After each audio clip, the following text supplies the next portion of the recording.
When an economy is in crisis, it is very difficult for any individual to plan, not to talk of creating a budget.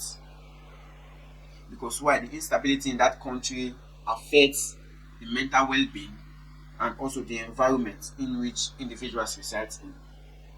Now, when you talk about planning yourself financially, it all boils down to the structure of the country.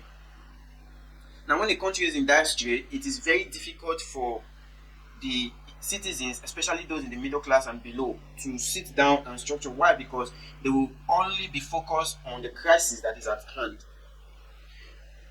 Some, in most cases, will only be focused on how will they meet their daily needs. Because when someone is in short of cash or when someone is short of money, what comes down to the mindset is, how do I feed? When you shut down the mouth of any individual pertaining to food daily, it is very difficult for that person to think or to plan. So the government, in most cases, make it very difficult for individuals to plan for their retirement, rather for individuals to be dependent solely on them. That is why it is very difficult today to see how to make money being taught in schools, or how to become financially free being taught in schools. Why? Because the moment you become free, the concept of government becomes useless. Why? Because you won't even need them to function. That is why so many government wants to control or to take charge of the welfare of its citizens. So when you are hungry, the first thing you need to do, you have to run to the government, or you cry out to the government. When you are short of cash, you have to run to the government for assistance. So this system has been created in a way in order to take your mind out from planning. Because when someone is free or is financially buoyant, you don't even need the government for assistance.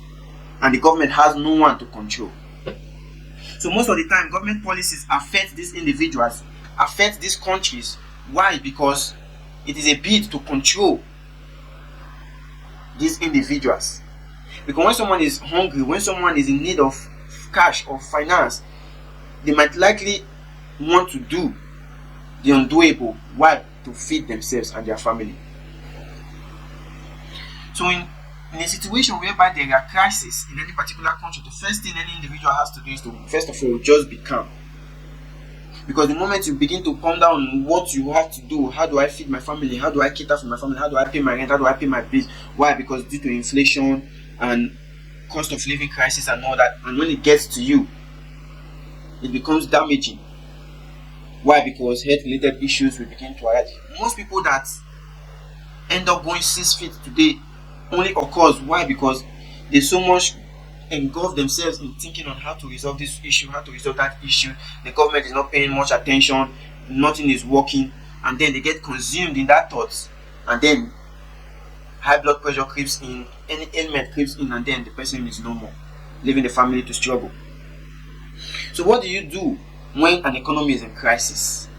What do you do when you discover that your financial capability is not even enough to cater for your day-to-day needs? What do you do when you look around yourself, you discover that even your financial capability is not enough to cater for your family or your loved ones? Now, the first thing you need to do is to be calm. The first thing you need to do is just to be calm. It is always difficult because our mind works in a regurgitating manner whereby you have to keep recalling what has happened, what might likely to happen, thereby creating a scenario. Sometimes when the brain cannot take it anymore, it leads to something else. So the first thing you need to do is to be calm. Just be relaxed. Because thinking will not solve your problem for you. Overreacting will not solve that particular problem for you. So whenever the crisis arises, you just have to be calm. Another thing you need to do, keep yourself busy with things that are not related to the problem you are going through. And that will help you stay and remain calm. Because when the government decides not to cater for the welfare of its citizens, definitely the people will start to do things that are not even related to the norms and culture of that particular country. Now, we came from a divide whereby individuals struggle with little or no effort from the government.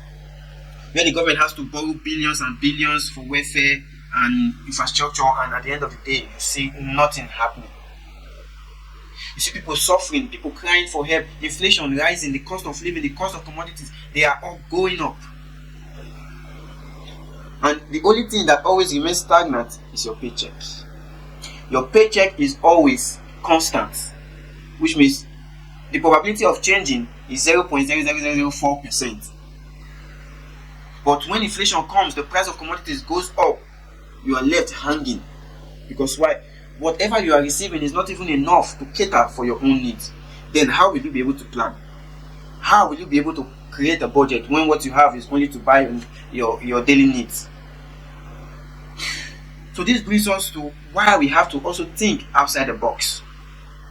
So many people now, they decide to diversify their ways of making a living, because looking at the day-to-day paycheck or the monthly paycheck is not enough to even cater for anything you want to achieve or anything you want to do. People are suffering. People are going through a lot. Why? Because the society is not even well catered enough to even cater for these people. Now this brings us to the Nigerian crisis. As we all know, Nigeria has been going through so many crises. We have food inflation, infrastructural deficit, lack of development, and what have you. But Nigeria has been tagged one of the richest countries in Africa. Now the question would be, where are the finance? Where are these riches? When you talk about natural resources, they are there. When you talk about human development, they are there. When you talk about capacity, strength, and labor, and ability to think, they are all there. But what happens? That was why I said the environment has a way of controlling the mindset of every individual. When an economy is settled, or when an environment is settled, the likeliness of using your capacity to do something meaningful and useful is always there. But when an economy is not settled, your own capacity and your capability, your mental capability will be channeled into a wrong means. That is where you see people going into fraud, doing things that they are not supposed to do, just why? To meet up. So it is the duty of the government to set up policies that will enable these individuals to thrive and to survive. So when that means is not there, then the people lament. Now this begs to ask, what are the priorities of these African leaders? What are their priorities? Sometimes you have to first of all understand the priorities of these African leaders. Then you understand where they are coming from and where they might likely to go. Now the priorities of the African leaders is not even after the welfare or the well-being of its citizens. This begs to question the concept of democracy in the African system. Because democracy has done more harm than good in the African setting. Let's just say democracy is the problem of the African system today. Because like I said, democracy is government of the people, for the people, and by the people. Now the question is, to whom is this democracy for in the African setting? It's only for the elites. In a sane environment, in an organization where there is crisis, the first thing that the organization does is to cut down its costs in order to meet up with running the activities of that organization. So whatever that will bring about leakages will be shut down in order to meet up, so that organization will not fold up. But in the African democracy, even when the country is in dire strait, those in helm of affairs, they still live large.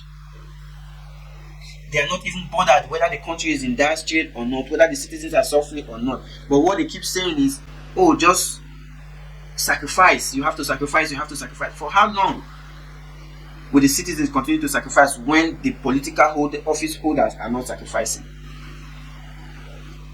So democracy is not for Africa. Everyone has to sit down and look for what works for them. Likewise, in your financial journey, in your financial lifestyle, I know times are difficult, things are hard. This society we live in, inflation is eating deep into our consciousness. But in our financial journey, in our financial path, we need to sit down and analyze what makes us an individual. Are we going to be like the government whereby there is crisis and they still keep living large? Sometimes we have to define who we are, and where we are going to in order to get a clear picture of what we need to do to get there. So if the government is not working for you, you have to sit down and decide for yourself what will work for you. It is not enough to sit down and lament and cry out for the crisis that is going on. The question is, what positive turn are you taking to achieving your own personal goal?